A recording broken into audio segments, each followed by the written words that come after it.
Inspire, expire, installe-toi confortablement.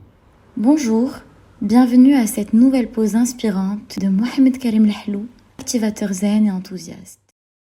Aujourd'hui, j'ai le plaisir de partager avec vous un entretien, une rencontre avec une merveilleuse personne qui est Hassan Belkadi, chirurgien dentiste. Alors, pas n'importe quel chirurgien dentiste parce que c'est le premier à avoir été formé aux États-Unis.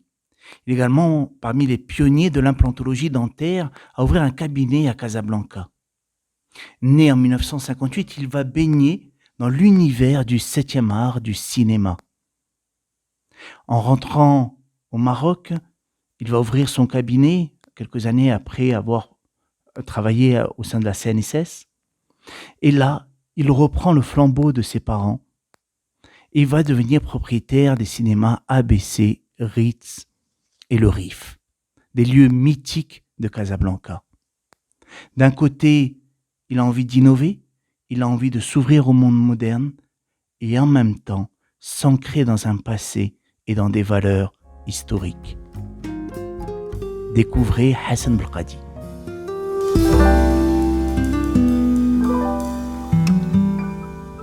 Je suis très heureux de rencontrer Si Hassan.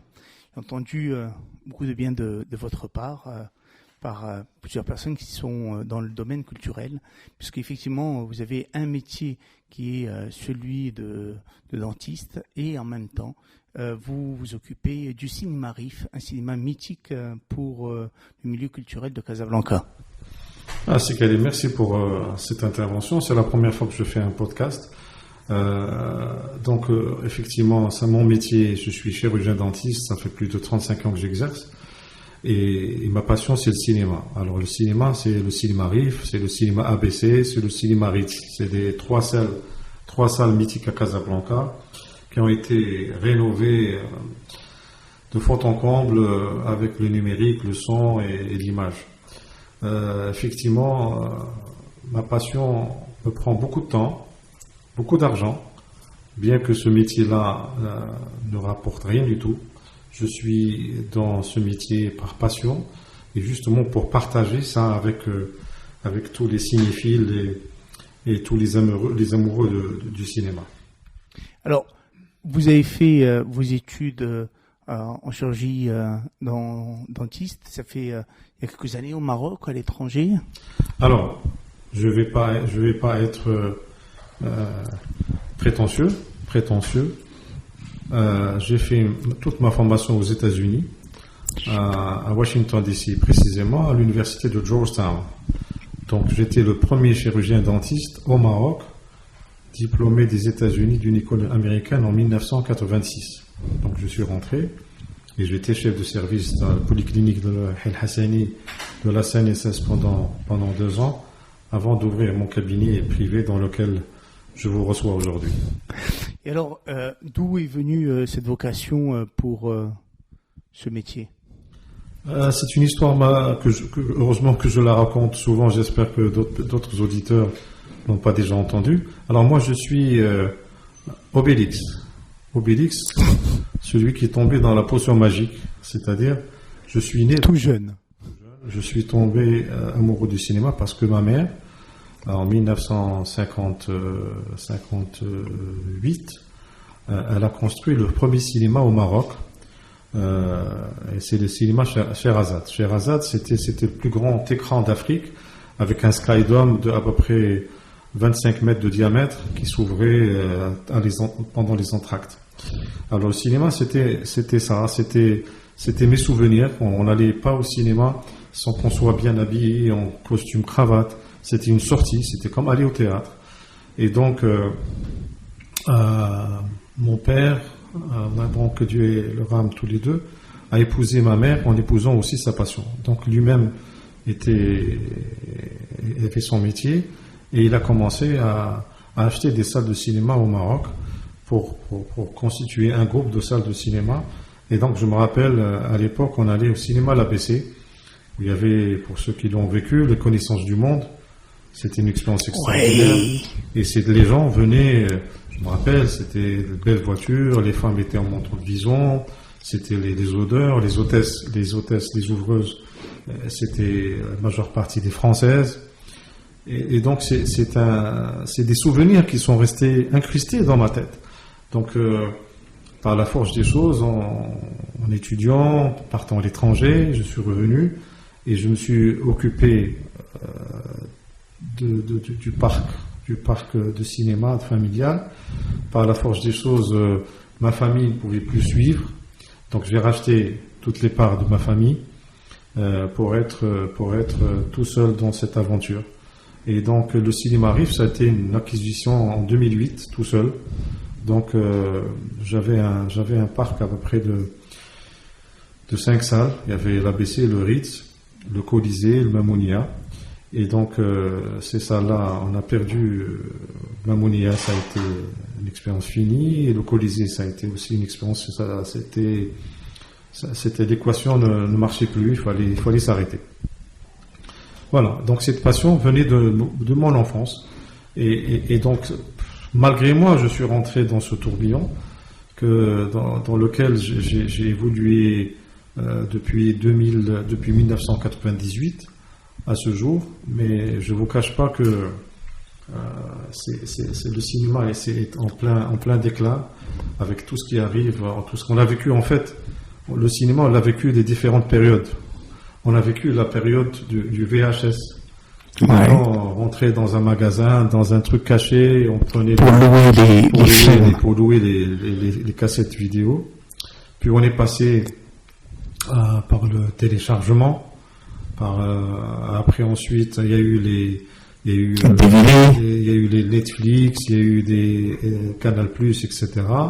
Et puis le SIDA du cinéma, c'est comme ça que je l'appelle. C'est le DVD. Le DVD qui coûte 5 dirhams et qui se vend dans tous les coins de rue sans protection. Alors que nous sommes quand même des entités avec des impôts, avec des taxes, avec du personnel, et on n'est pas protégé contre ça. C'est-à-dire qu'un film qui sort, il est déjà filmé dans une salle d'une façon piratée, donc après ça se passe dans un immeuble, les gens s'échangent le film et ils le passent entre eux, et ce qui fait que les salles reçoivent un coup. Alors moi j'ai été pour ton information, j'étais secrétaire général de l'association des salles de cinéma avec Mohamed Lriti qui était propriétaire du cinéma Rialto. On a passé une dizaine d'années à assainir ce secteur-là dans plusieurs volets pour essayer de sauver le cinéma. Malheureusement, chaque année on perd des salles. Alors pour la petite histoire, je dirais que le Covid a encore accéléré le processus de disparition des salles.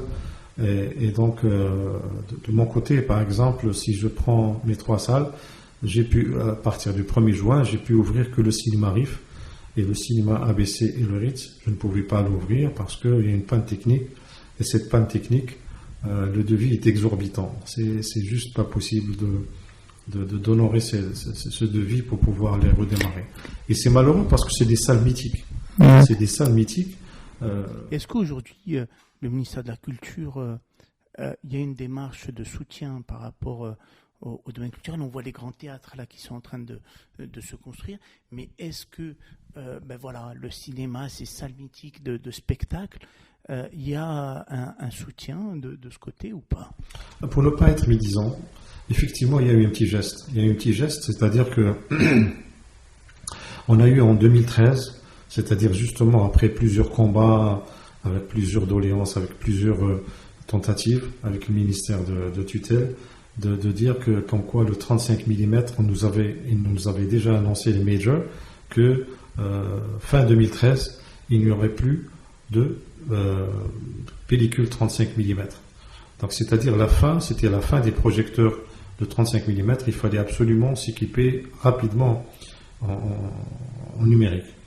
Donc à l'époque 2013, il fallait présenter un dossier avec un tas de documents, il fallait avoir un quitus fiscal, il fallait être à jour avec les distributeurs pour pouvoir déposer le dossier à la commission. Et cette commission-là avait un budget, et un budget de 1 million de dirhams pour le numérique, sachant que le numérique coûtait 1,5 million de dirhams à l'époque. Donc malheureusement,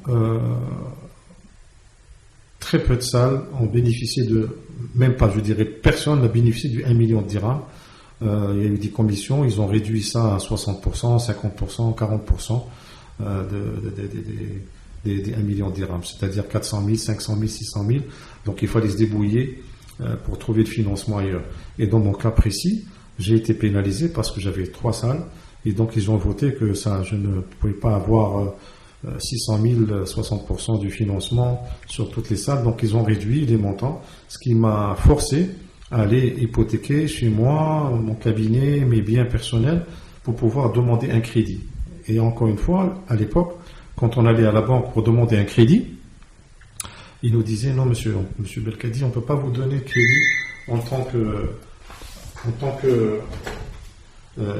tant que société, parce que les salles de cinéma sont en faillite, donc on peut vous donner un crédit avec caution personnelle en personne physique. Donc c'était obligé de prendre ça. Donc ce crédit, c'était vraiment une hémorragie pour pouvoir rembourser ce crédit sur 3 salles. C'était pas une salle, c'était 3 salles. Et c'était pas 600 000 dirhams par salle, c'était du 1 million, 1 million 2 par salle pour le numériser. Bref, une fois qu'on a fait ça, le fournisseur nous disait que, comme quoi les pièces commençaient à coûter cher. Le projecteur Sony, la compagnie Sony a annoncé comme quoi ils n'allaient plus fabriquer de pièces dans 2 ou 3 ans, ce qui a permis à une relance du gouvernement, du ministère de tutelle, de nous permettre de faire une deuxième numérisation, qui est d'ailleurs en cours, parce qu'on n'a pas encore reçu d'aide, parce que bon, ces questions, les montants ont été octroyés, mais pas encore délivrés. Donc voilà, et en plus de ça, le numérique coûte cher. Le numérique coûte extrêmement cher, parce que quand il y a une pièce qui tombe en panne, c'est comme les voitures récentes aujourd'hui, c'est pas un petit mécanicien qui va venir bricoler. On parle de cartes électroniques, on parle de serveurs, on parle de beaucoup de choses très sensibles. Et donc voilà. Alors vous avez pris quand même beaucoup de risques, même au niveau personnel, pour poursuivre cette aventure. C'est quoi le rêve derrière ce projet? Tu sais, Karim, quand on a une passion, on est à fond dedans. Si c'est pas une vraie passion, on s'en lasse et on passe à autre chose. Moi, ma passion était depuis très jeune le cinéma, et à mon âge, j'ai voulu encore continuer à y croire que le cinéma va redémarrer et que les gens vont se réconcilier avec les salles de cinéma. Okay, donc, on n'est pas encore dans cette étape-là. La crise du Covid nous a tués, parce que fermé pendant 1 an et demi, avec les employés, avec les charges qui étaient fixes, avec les loyers, les propriétaires de salles ne peuvent pas attendre. C'est-à-dire un loyer, ça reste un loyer, quels que soient les événements. Donc je continue à y croire. Alors malgré ça, j'essaie d'avoir des produits alternatifs, comme ce que je fais au RIF, qui est une exclusivité un peu au Maroc. C'est de la transmission en direct de tous les opéras du métropolitain de New York à des prix très abordables, parce que c'est à peu près le double en France ou ailleurs. Des ballets du Bolchoï en temps réel, et tout ce qui est pièces de théâtre de la comédie française. Donc je ramène quand même des produits assez culturels, assez uniques pour justement faire venir cette audience-là pour partager cette passion-là. Malheureusement, si j'ai un appel à lancer dans cette interview, c'est que il faut venir dans ces salles, mythiques. Les prix sont abordables, les endroits, si on parle du RIF, c'est une salle qui est rénovée, l'accueil est impeccable, vous allez vous sentir chez vous. C'est comme ça que vous allez aider les salles de quartier, aider les salles à rester en vie. Alors effectivement, par le fruit des hasards, hier j'ai amené mes enfants au cinéma, au Mégarama.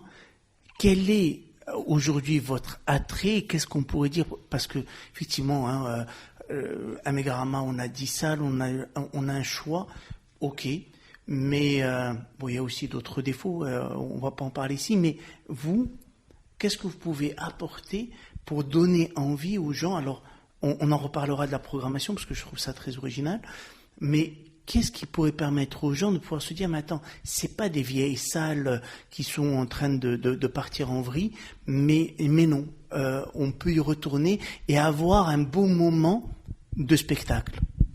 En fait, c'est un manque de communication. Et la communication coûte très cher. Coûte très cher pour justement, ne serait-ce que pour communiquer de tous ces événements, opéra, ballet, pièces de théâtre. Ça coûte cher de pouvoir faire l'affichage et faire des interviews à droite et à gauche et dans les journaux, etc. Donc, ce qui fait qu'avec uniquement une page Facebook, que je publie le programme du cinéma, etc. et tous ces événements-là. Comment attirer les gens? C'est très simple. La majeure partie, beaucoup de Marocains ne savent pas que mes salles sont rénovées. Beaucoup de Marocains n'ont pas fréquenté ces salles. Beaucoup de Marocains, ils ont fréquenté la génération Daouliz. La génération Daouliz est passée à la génération Megarama. Et bientôt, cette année, on va avoir Pathé.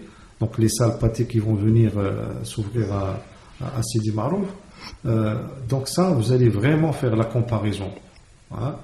Déjà, on a reçu un IMAX. L'IMAX, pour moi, c'est le top de la projection et du son. Donc déjà, il y a une référence visuelle et sonore. Donc que les gens puissent s'y référer.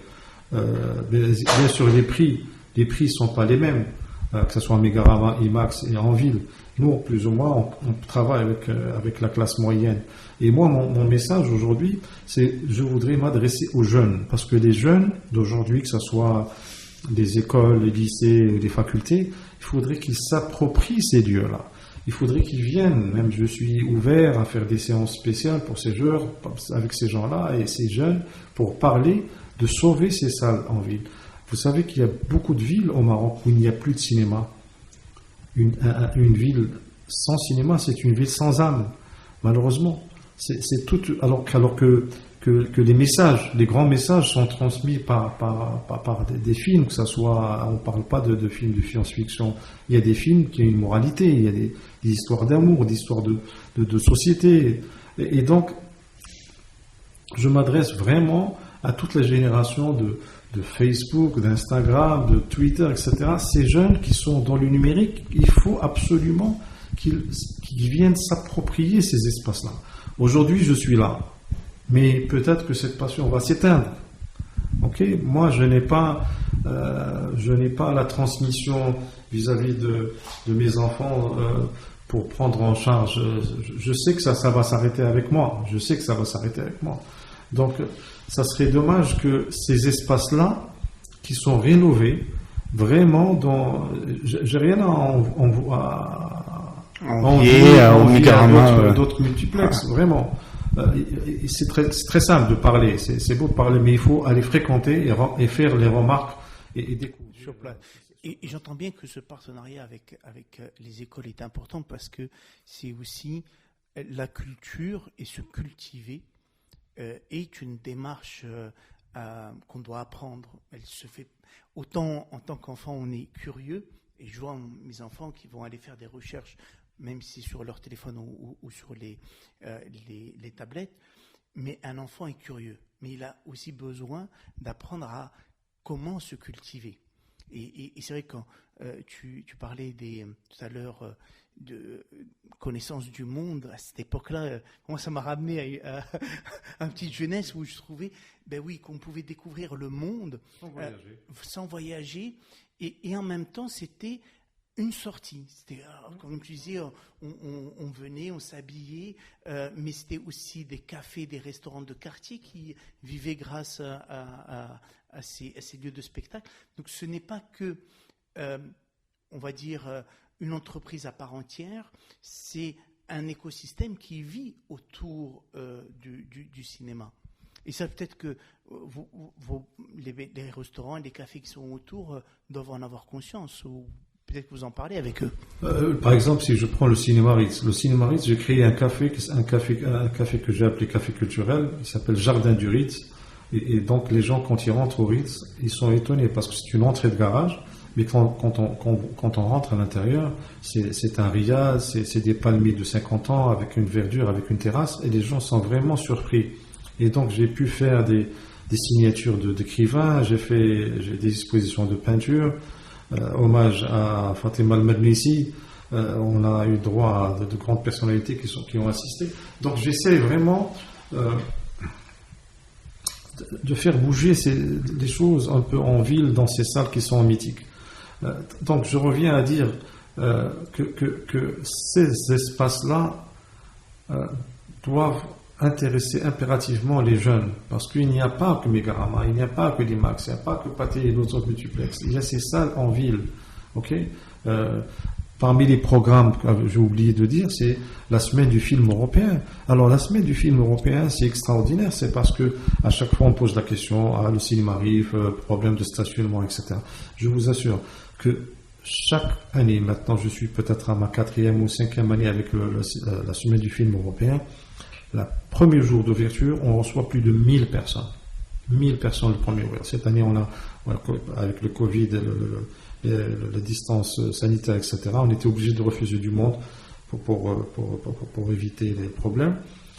Personne n'est venu se plaindre d'un manque de parking. Donc, quand on a un produit, quand on prévoit une sortie qui vaut la peine, les gens se débrouillent et ils viennent.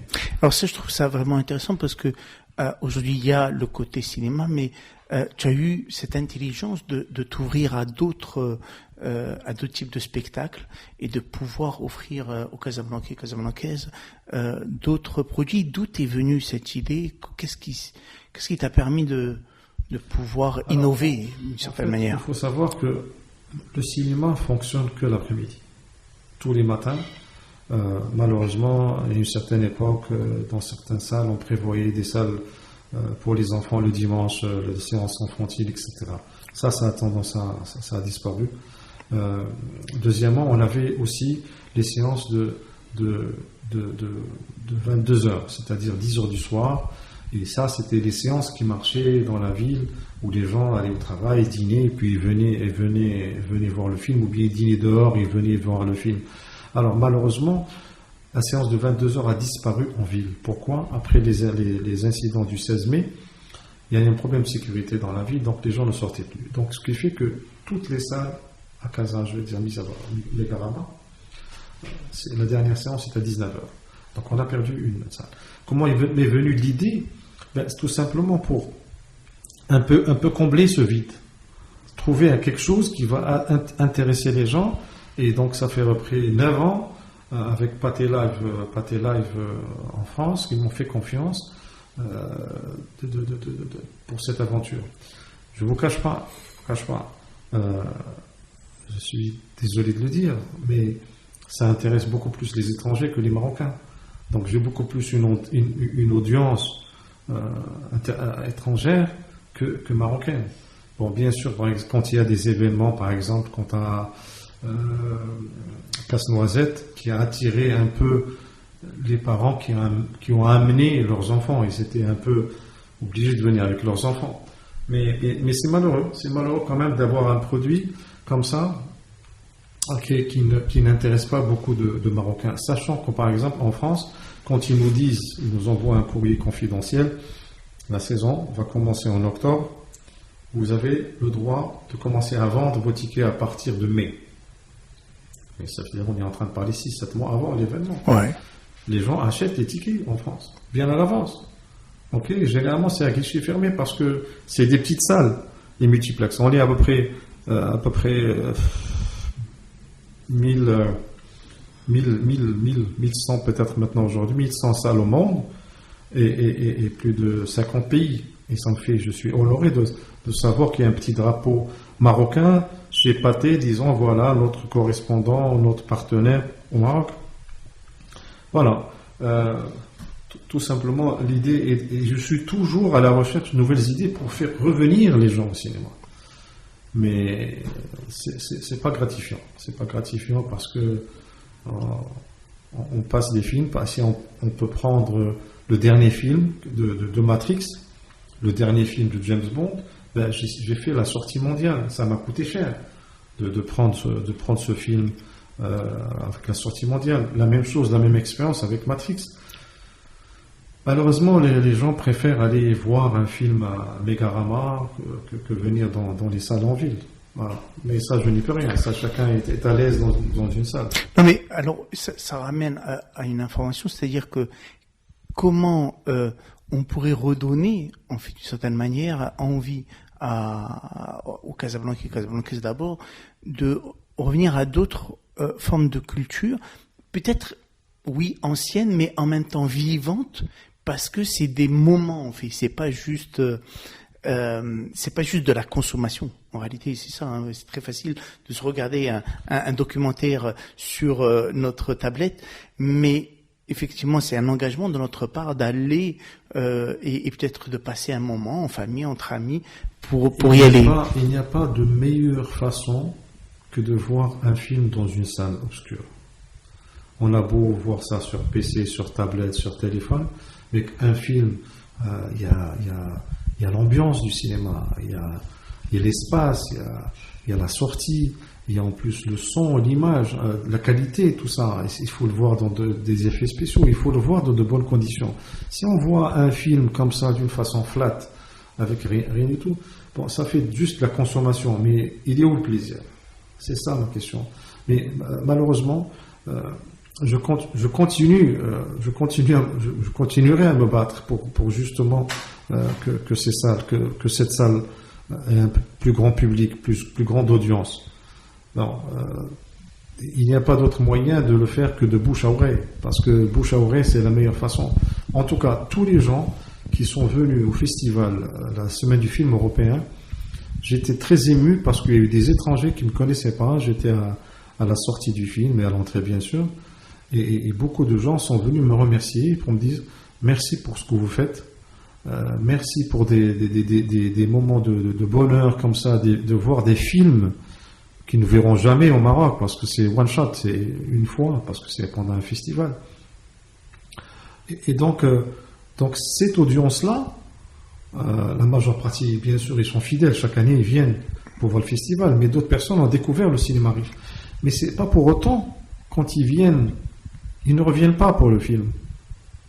Voilà. Donc, s'il y avait un problème avec la salle ou quoi que ce soit, donc il y aurait des remarques et les organisateurs auraient choisi une autre salle. Mais chaque année, je m'assure que la qualité est là, l'accueil est là, et le son et l'image est là. Voilà, tout simplement. Alors, j'entends que c'est beaucoup d'efforts. Où est-ce que tu vas chercher l'énergie pour surmonter toutes ces difficultés? Est-ce que c'est d'autres passions? Est-ce que c'est dans le fait de reprendre le flambeau des parents? Qu'est-ce qui te donne l'énergie pour surmonter, pour aller chercher des nouvelles idées? Alors, j'ai fait un court-métrage avec Nourdine Khmari. C'était mon premier court-métrage et c'était la réalisatrice, c'était Nadia Largate. Et c'était un documentaire, ça va me revenir, Black Screen. Voilà, Black Screen que vous pouvez trouver sur YouTube.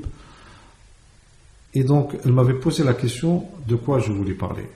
Et j'ai parlé, bon, écoutez, j'ai vécu une petite expérience au cinéma et donc j'ai été très choqué parce qu'une fois j'ai eu une descente de police au cinéma Ritz qui sont venus prendre 30, 40 couples. Ils les ont amenés au commissariat, puis un jugement, et puis ça s'est mal terminé pour mon ouvreuse et ma caissière, alors qu'ils cherchaient en fait, ils cherchaient des choses, comment on appelle ça, des gestes anodins ou un acte sexuel ou quoi que ce soit. Ils n'ont rien trouvé, c'est juste, ils ont ramassé ces gens-là. Et donc on m'avait posé la question de quoi je voulais parler et comment je voulais qu'elle m'appelle. Parce que c'était en fin de compte, le Black Screen, c'était comme la famille du cinéma, chacun son secteur, exploitant, distributeur, producteur, réalisateur, actrice, acteur, qui vont aller voir un psy. Le psy, c'était Nourdine Saïl à l'époque. Donc chacun racontait son histoire et son malaise. Et c'est très très bien fait par Nourdine Khmari. Et donc moi, elle m'a dit, comment tu veux qu'on t'appelle quand on va voir ton image? Je lui ai dit, tu vas m'appeler Gladiateur. Comment c'est arrivé? Elle m'a dit, pourquoi tu vas t'appeler Gladiateur? Je lui ai dit, parce que tout simplement, Gladiateur, ça veut dire, quand il rentre sur l'arène, il s'adresse à César. Jules César, il leur disait que les hommes qui vont mourir vous saluent. Que les hommes qui vont mourir vous saluent. C'est-à-dire que je suis, pour répondre à ta question, je suis dans cette passion jusqu'au bout. Donc, je n'ai pas le droit de fléchir. Je dois continuer parce que c'est une vraie passion. Ça me coûte de l'argent, je ne gagne pas d'argent. Il y a des familles qui travaillent avec moi, dont je suis responsable. Et donc voilà, l'énergie, je la puise en fait dans cette aventure que je veux continuer à y croire en fait. Parce que ne plus y croire, ça serait un échec pour moi. Voilà. Et pour toi, en fait, qu'est-ce que peut apporter, qu'est-ce qu'apporte pas que le cinéma, parce que j'entends bien que c'est en fait une salle de spectacle aujourd'hui que tu proposes, parce que tu produis d'autres événements. Qu'est-ce que ça apporte à la société marocaine, casablancaise? Qu'est-ce que tu as envie d'apporter à travers ce geste, cette passion, cet investissement? Ce que j'ai envie d'apporter est très clair. C'est très simple. Depuis l'histoire du cinéma, c'est voir un film dans une belle salle, dans de bonnes conditions. Tout simplement. C'est partager cette salle. Parce que ces salles sont en voie d'extinction.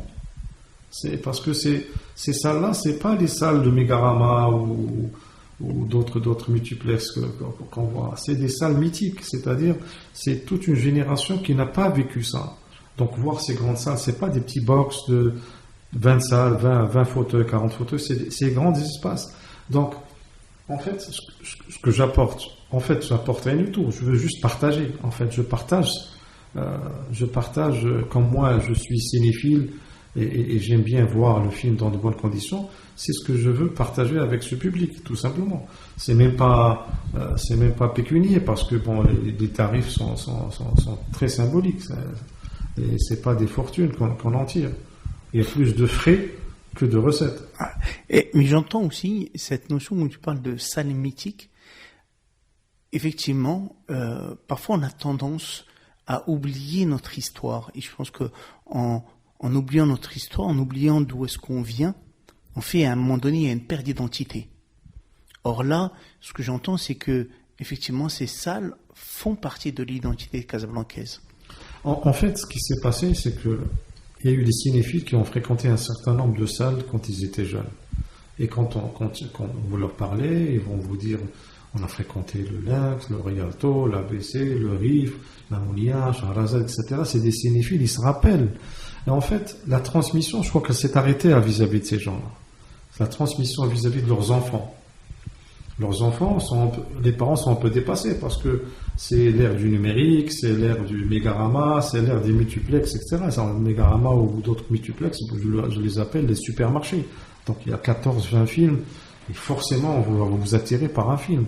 Ce n'est pas le cas de nos salles en ville. C'est un mono-écran, une salle, un film, toute une semaine. Voilà, donc c'est une démarche complètement différente parce que ce que j'entends, c'est effectivement, dans l'une, on a une démarche, on va dire consommatrice, puisque on arrive, et oui, il y a un film qui va nous intéresser forcément, à un horaire qui va nous aller, alors que dans le cas de votre film, c'est une démarche personnelle, c'est-à-dire je vais aller voir et m'organiser, programmer ma sortie.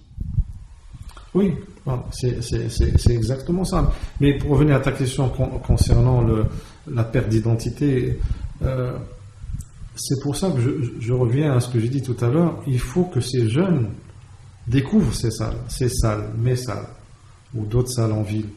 Il faut qu'ils les découvrent. Parce que, premièrement, ils vont continuer à croire que ces salles, c'est des taudis. Deuxièmement, ils vont continuer à vous dire il n'y a que Mégarama qui existe. Moi, je continue à recevoir des appels téléphoniques tous les jours, disant est-ce que le cinéma est ouvert? Le cinéma est ouvert depuis juin. Est-ce que vous travaillez aujourd'hui? Donc moi, c'est des questions que je ne comprends pas. Ouais. Donc ça c'est un manque d'information, manque de communication. Donc les gens n'ont pas tellement l'information. Et c'est pour ça que c'est difficile. Ça devient de plus en plus difficile, la vérité. Voilà. Alors, et pour toi, je reviens à cette idée, d'identité. En quoi ce serait important qu'on puisse garder et que ça devienne un patrimoine culturel, c'est ça, devienne un patrimoine culturel de la ville de Casa? Bon, il y a eu Casa Mémoire. Un Casa Mémoire qui a classé certaines salles à Casablanca.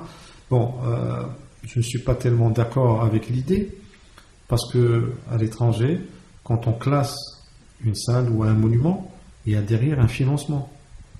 Vous ne pouvez pas classer une salle de cinéma et dire voilà, vous ne pouvez rien faire avec, vous ne pouvez ni détruire, ni modifier, ni changer d'activité.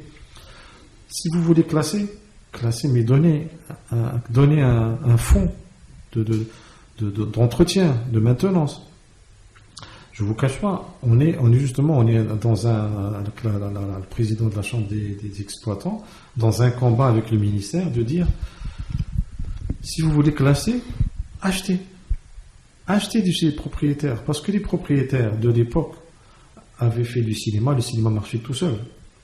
Donc, une fois que le propriétaire, celui qui a géré ce cinéma toute sa vie, a légué ce cinéma à ses enfants qui meurent de faim.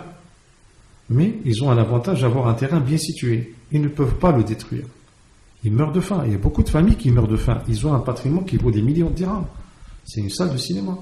Dans des quartiers, dans différentes parties du Maroc, ils ne peuvent pas le détruire. Alors, est-ce que vous allez laisser des familles mourir de faim alors qu'ils ont un terrain avec un cinéma qui ne marche plus, soi-disant classé, sans aide? C'est une idée qui n'est pas très très claire. Ouais. Et alors, qu'est-ce que vous apporte votre métier de chirurgien dentiste par rapport à cette passion, ou votre passion par rapport à votre métier chirurgien dentiste? C'est mon cabinet qui finance. Quand il y a des pertes, c'est mon cabinet qui finance. Moi, ça fait plus de 30 ans, je vous ai dit, ça fait plus de 35 ans que j'exerce. Souvent, je suis obligé d'aller prendre de mes fonds propres pour alimenter les caisses. Quand il y a un mois qui est difficile ou bien une année qui est difficile, je suis obligé d'aller ponctionner sur mon métier pour aller justement garder cette passion vivante. Mais cette passion, à un moment donné, si Karim, elle va arriver à extinction. Parce qu'au bout d'un moment, on se fatigue. Au bout d'un moment, on se dit, bon, à quoi ça sert tout ça? C'est un combat tout seul, en fait. Je suis sur une scène et je parle à des gens qui sont sourds. Ouais. J'entends ça. Aveugles même. Ils ne voient pas, ils n'entendent pas. Alors que le produit est là, la salle est là, dans de bonnes conditions, etc. C'est juste ce déclic. Ce déclic, je ne suis pas encore arrivé à l'avoir. Je suis arrivé à l'avoir dans certains événements, des avant-premières, des festivals, etc. Les gens sont au rendez-vous parce qu'il y a de la communication très lourde, parce qu'il y a aussi une programmation. Mais moi, j'ai rien à envier à ma programmation parce que je passe les derniers films marocains, les derniers films américains, etc. Donc, c'est maintenant juste une question de vouloir fréquenter, c'est ça. Ouais. C'est simple que ça. En fait, j'entends vraiment. Alors, moi, j'ai mon fils aîné qui est un passionné de basket, qui est parti à l'étranger pour vivre cette passion, et effectivement vivre une passion.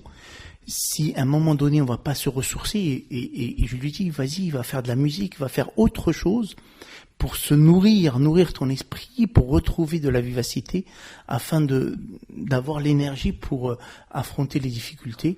Je comprends que pour vous c'est aussi le cas, et en fait, est-ce que par exemple le métier de chirurgien dentiste vous donne aussi cette énergie, le fait de pouvoir oui, ça n'a rien à voir avec la culture, ça n'a rien à voir avec le cinéma, mais parce que peut-être vous prenez soin de vos patients, ça vous gratifie, parce que là, on le voit directement, hein, au bout de la séance, il y a quand même un résultat concret de votre travail. En fait, cette passion-là, je vais la qualifier comme un bébé. Un bébé que tu as vu naître, que tu as pris soin de ce bébé pendant toutes ces années-là, et tu l'habilles, et tu le nourris, ok, et tout ce que tu souhaites, c'est qu'il évolue dans la bonne direction, hein, qu'il s'émancipe, comme tu as dit toi, pour ton fils, avoir une curiosité d'alimenter son esprit par pas mal de choses. Mais c'est exactement le cinéma. Le cinéma, c'est un bébé qui est en train de grandir. Alors, je ne souhaite pas de le voir vieillir rapidement et je ne souhaite pas de le voir mourir rapidement. Donc, personne ne pense à la mort. Personne ne pense à la mort. Et donc, cette histoire de voir cette salle, donc c'est ça ma passion, de le garder en vie. Et donc, c'est ça qui me donne cette énergie-là pour garder cette salle en vie, que ce soit mes autres salles.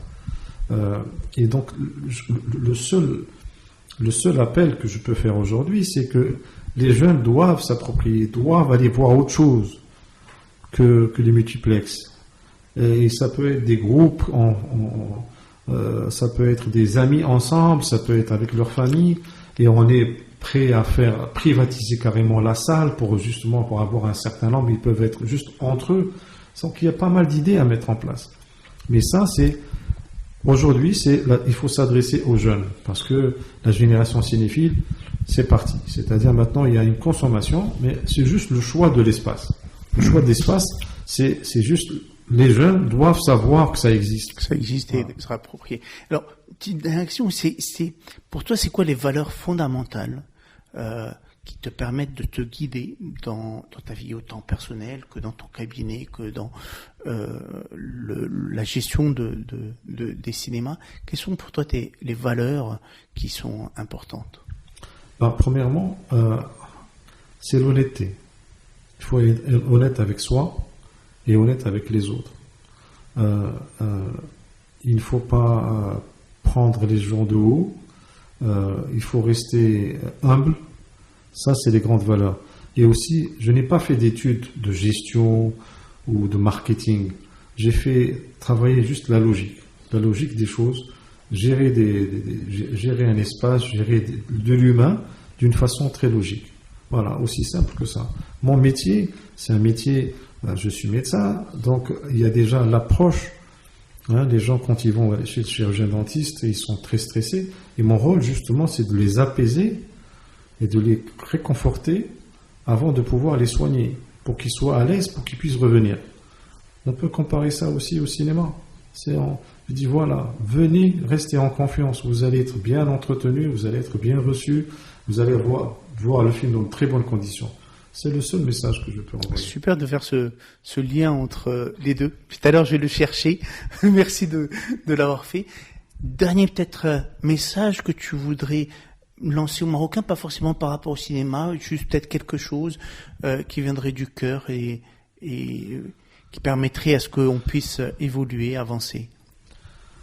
Moi, si j'ai une moralité ou un message à envoyer, c'est juste partager et fréquenter, et aller chercher autre chose. Ne restez pas dans votre coin en train de télécharger des films, en train de voir des films dans de mauvaises conditions. C'est un endroit de partage.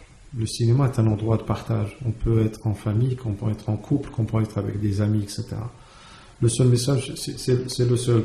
Le seul, c'est sauvons le cinéma. Sauvons le cinéma parce que c'est une hémorragie, en fait. L'hémorragie, c'est la perte des salles. Il faut arrêter cette hémorragie. Et j'entends bien aussi derrière ça, c'est vrai que pour moi, c'est aussi quelque chose d'important, c'est arrêtons juste de consommer, même la culture. C'est vraiment un acte d'engagement et un choix personnel à faire de pouvoir apprendre, découvrir et se nourrir intellectuellement. C'est important. Alors, si tu sais que la culture, c'est un business. À l'étranger, malheureusement, ce n'est pas le cas au Maroc parce qu'ils n'ont pas encore réalisé que c'est un secteur très bénéfique pour l'État. Aux États-Unis, c'est des millions de dollars que la culture. Quand je dis culture, c'est tout mélangé. On parle de musique, de danse, de livres, de cinéma, de théâtre. Ça rapporte de l'argent à l'État. Okay. En France, c'est la même chose. Aller voir les musées, aller au cinéma. Malheureusement, c'est pas considéré comme ça, tel quel. Donc, ce qui fait que l'État ne prend pas conscience du patrimoine qu'elle a. ok. Elle a un patrimoine énorme non exploité. J'ai un ami à moi, Bichar, qui est éditeur, et il a des problèmes aussi avec l'édition de livres. Les gens ne lisent pas, ce qui fait que il y a des cinémas, il y a plus de 80 salles de cinéma au Maroc qui sont fermées. Le bâtiment, il est là, fermé. Je ne comprends pas comment ça se fait que les villes ou la ville ne prennent pas en charge ces cinémas et pour les garder en vie. C'est aussi simple que ça. Le bâtiment existe. Il n'a pas été permis de le détruire. Il est en train de se délabrer petit à petit jusqu'à ce qu'un jour il tombe. Voilà.